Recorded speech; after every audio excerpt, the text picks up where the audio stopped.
This rule explains where and when the COLREGs apply.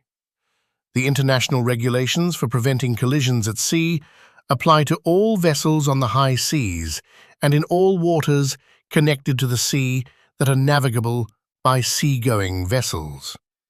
However, these rules do not interfere with special local regulations established by authorities for harbors, rivers, lakes, or inland waterways connected to the sea. Every vessel must comply with those local rules as well.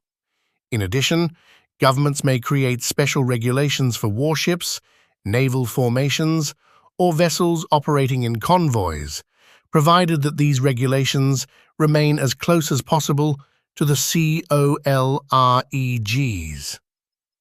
Traffic separation schemes, adopted by the International Maritime Organization, must also be followed. In simple terms, if your vessel is operating on the sea or in waters connected to the sea, the COLREGs apply to you. They are the global rules that help vessels avoid collisions and navigate safely.